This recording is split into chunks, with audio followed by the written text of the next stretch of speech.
Hello, welcome to Health Options. I am Rabi Abdullah.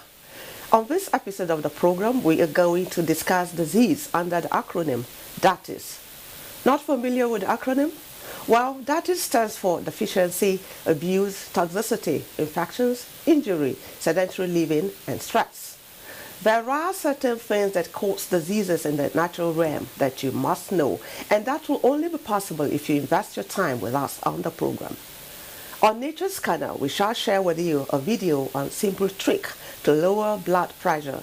You might want to try out. Thanks for joining us on the program.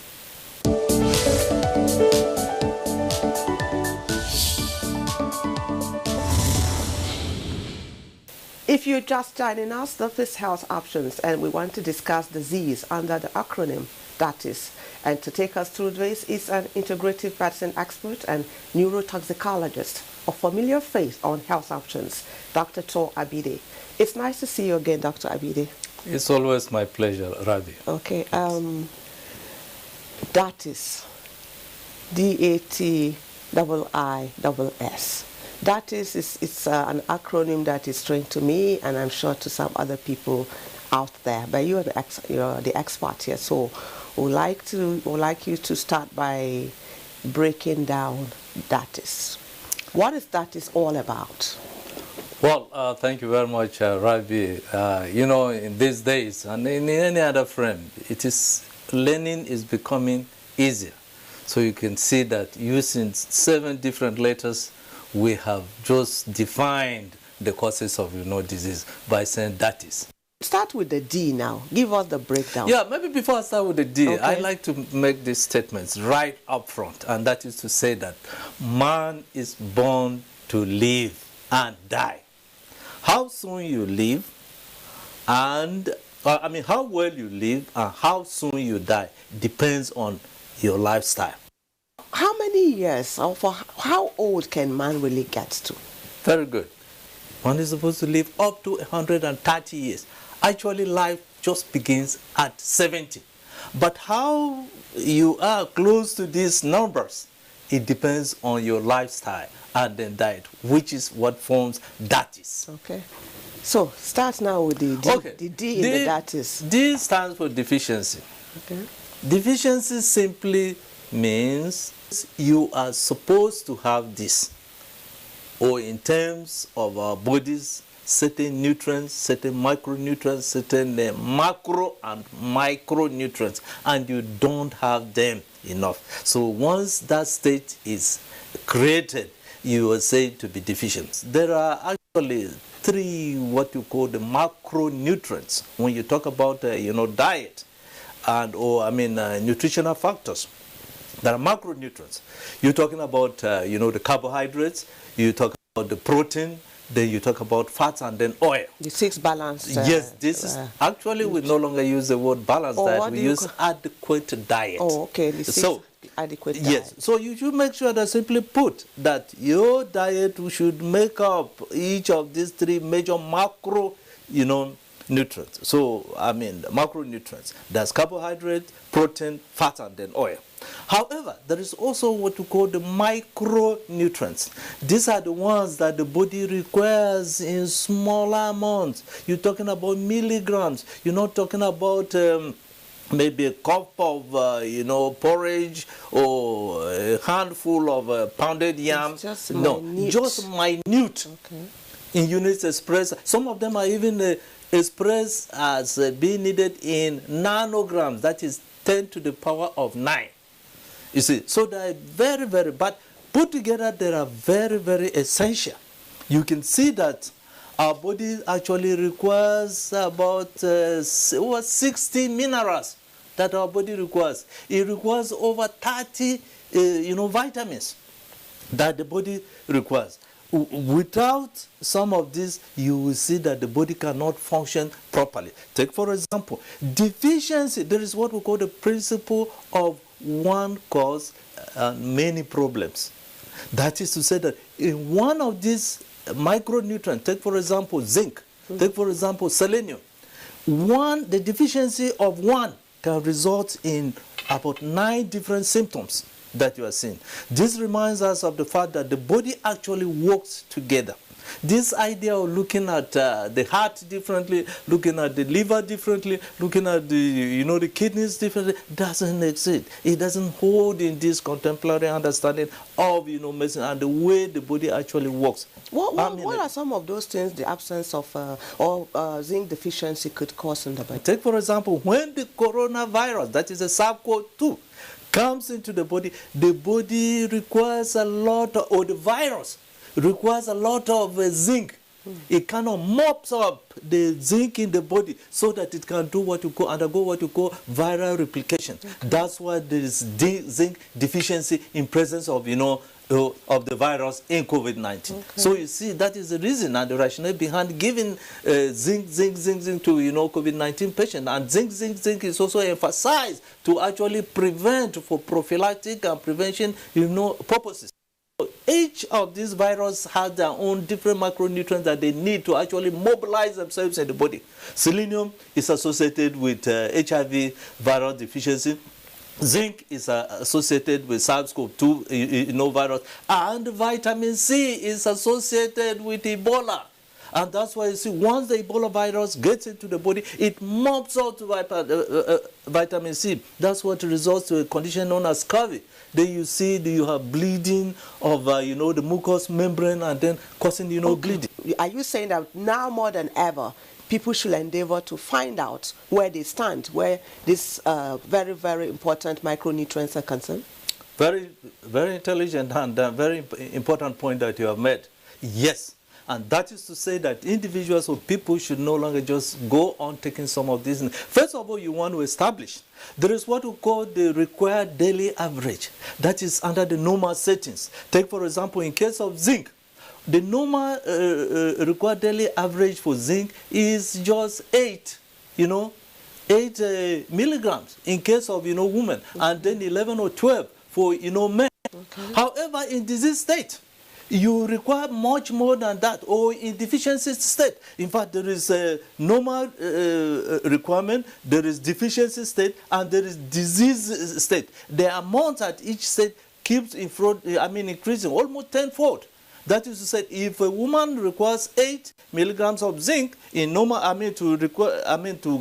for the normal balance, in disease state, you need at least you need over 40 or even 100. Until what I'm saying, you need that high. I'm not saying you should be on that tomorrow throughout. But the moment you overcome that, then you can talk about maintenance level. And the only way you can know this is through measuring. Go to the lab, work with your medical doctor, who will send you to the lab. The results comes back. He knows how to, interpret it. Another example I would like to give about zinc is a condition known as fatty liver disease. There are particular enzymes of the liver. You call them alkaline phosphatase, all of them. But specifically, alkaline phosphatase requires zinc for its own synthesis. So you can see that once there is that deficiency of zinc, you can have the condition known as fatty liver disease. So I am encouraging us, under normal circumstances, let's get our organic, food for this mineral. Okay, maybe you just chip in the aspect of low sperm count in men and how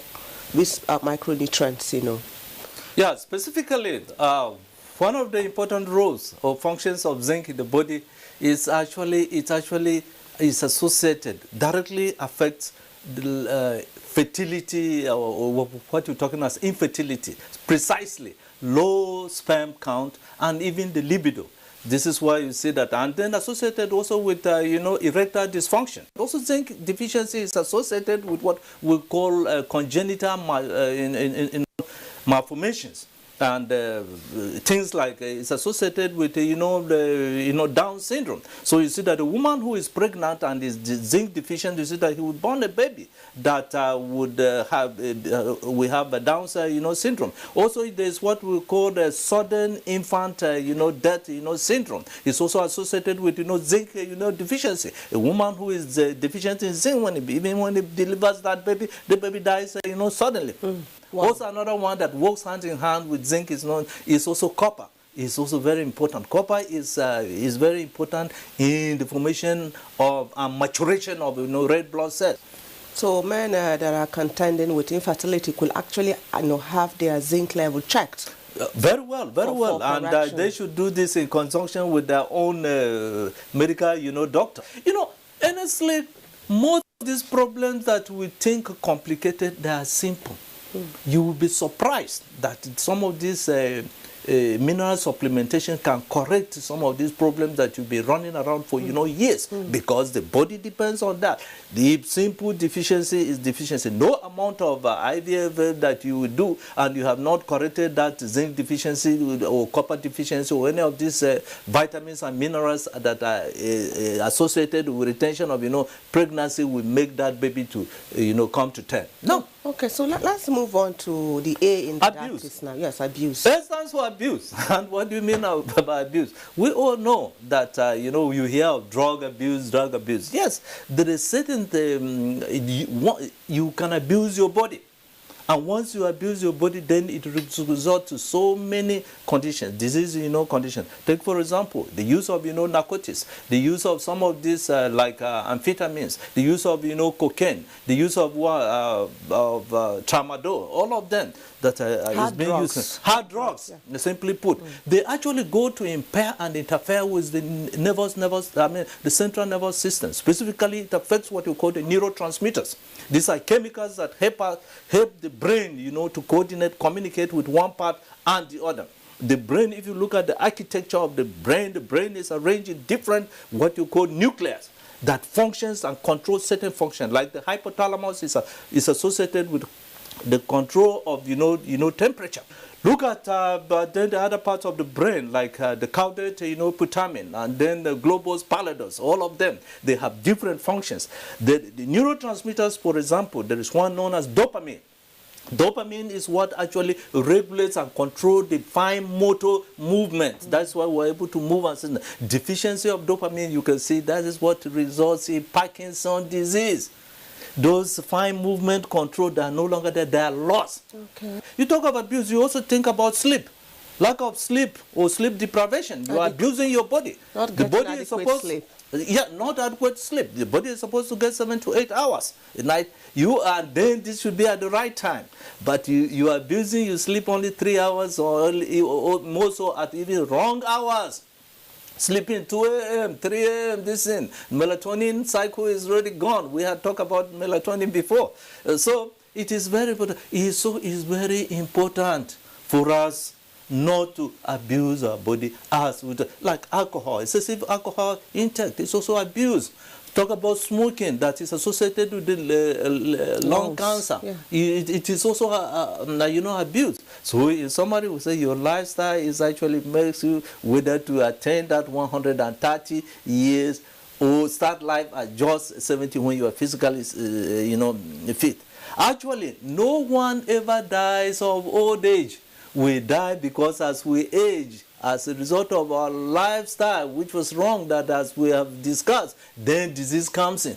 But if you are to be doing the right thing, following that is, you live 70 years and start life, buzzing, enjoying life at the age of 70, and you go up to 130 years old. So T stands for toxicity. Yeah. Toxicity is very important. You see, the body is supposed to be clean. That's why you see that when we are born in young age, you see our body is relatively clean. We're able to, our energy production and so this, our organs and everything is working on fine. But as we age, as a result of wrong lifestyle, if you see that some of these toxins that the body produces and will get rid of things like urea, and it does not use it will accumulate and then becomes toxic to the liver. To the kidneys. There are two types of toxins. You have the endogenous toxins, those are the ones that are generated from the body, or you have the exogenous toxins, those are the ones that are found in the environment that we take. They should be in and out. The body should be able to, get rid of these toxins so that the physiological balance or the metabolism should be correct. Let me give an example. Talking about zinc and then the other mineral deficiencies, in as much as you can talk about the deficiency, then you also have excessiveness. It can be excessive, which is also not good. The key here, it should be adequate. So the body must maintain what we call a homeostatic balance. That is mean the toxins are not in excess, or actually they shouldn't be there.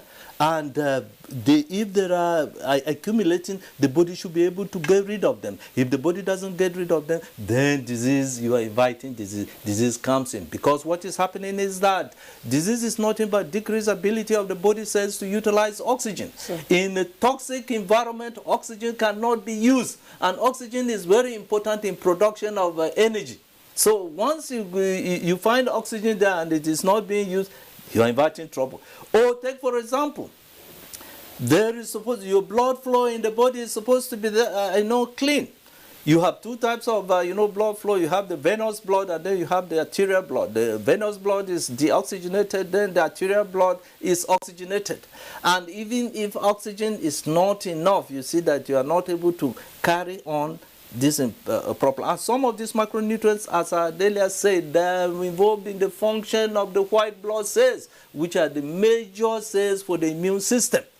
So the whole thing is really tied together. You cannot just look at one in isolation. So, involving detoxification from time to time should be part of our healthy lifestyle. Thank you very much. Okay. Thank you. But that is very important. Let's move on to the next one. It's infections. Let's look at different microorganisms that actually cause disease in the body. You have bacteria, you have viruses, you have fungus, you have what you call the mycoplasma, and the list continues. They are living organisms that they are not supposed to be in our body, but when they get into our body, like this SARS-CoV-2, they actually cause disease, or HIV, virus, or Ebola. They cause disease. Along with this, is also known. We're looking at infection and infestation. Infection is mainly looking at, you can be infected with bacteria, the virus, or the microbes. The infestation is just refers to especially things like worms. So you have hookworms that can really infest your, body. You have to do regular deworming and then checking out to really get rid of this. So let's move to the next one. The next I is actually injury. Okay. Injury can be short-term injury, or it can be chronic injury. The one that we're mostly concerned with is the chronic injury. Because the short-term injury, that if it is an accident, or the surgeon or is there to take care of it. If a bone is broken, they will fix it. But where you have low residual chronic injury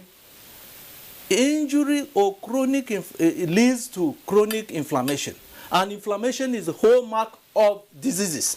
With inflammation, then you know that's a disease. Even if you look at this COVID-19, when the virus gets into the body, the body tries to handle it, and it's when it gets into the lungs, then there is excessive inflammation. There is an overwhelming inflammation. That is what you call the cytokine storms. Certain chemicals have been overexpressed or over-released, and they cause injury. That is what finally leads to death. Remaining the two.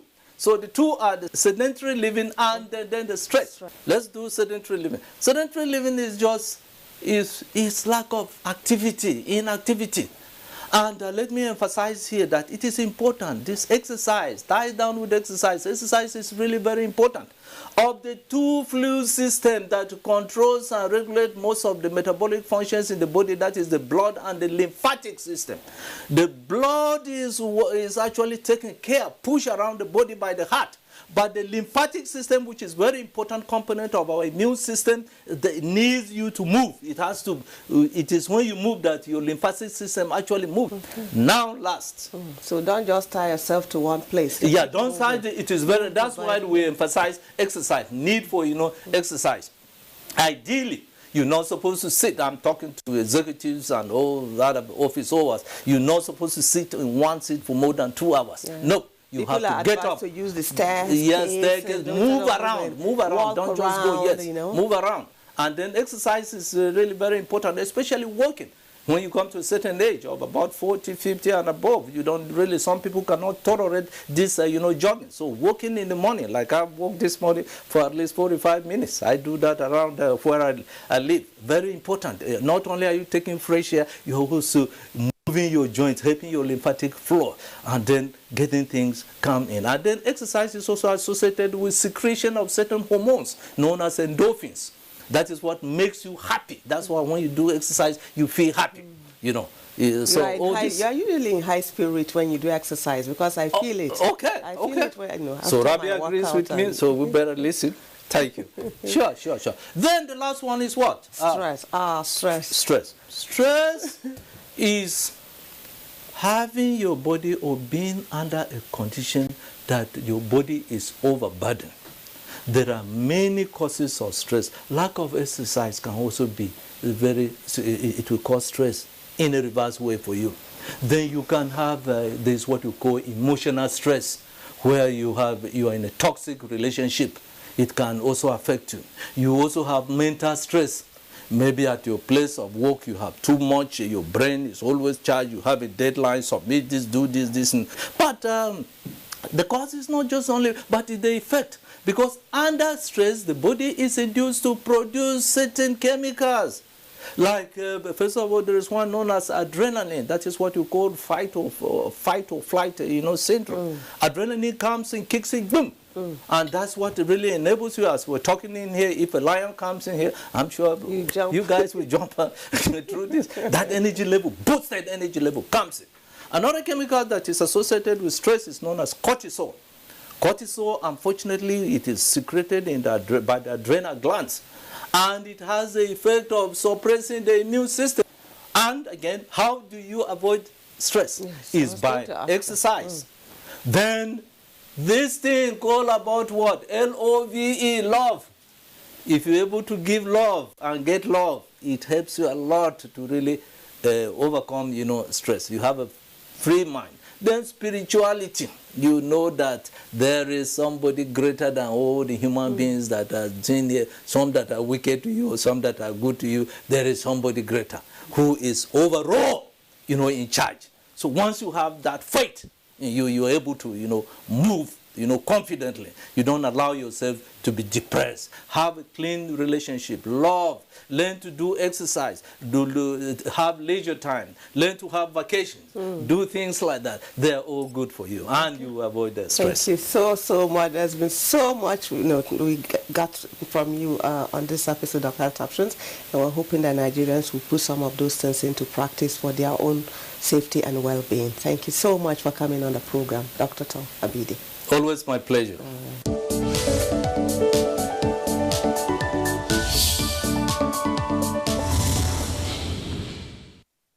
Hypertension or high blood pressure could lead to either stroke or death if not properly controlled.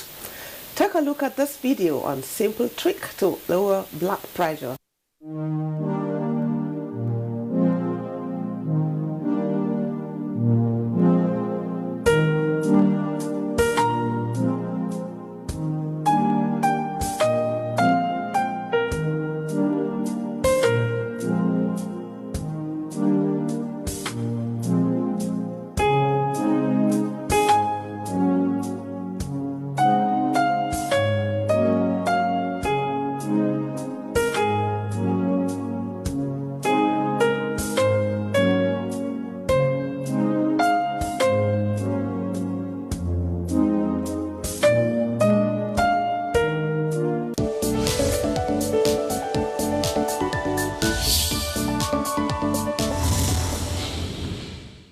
That does it on this episode of Health Options. COVID-19 is still very much in our midst. So remember to take responsibility for your safety and that of other people. You can go to our YouTube channel to watch the upload of these and other episodes of the program. Email us for your comments and contributions at healthoptions@nta.gov.ng. I remain yours, Rabi Abdullah. Thanks for watching. Hope to see you again.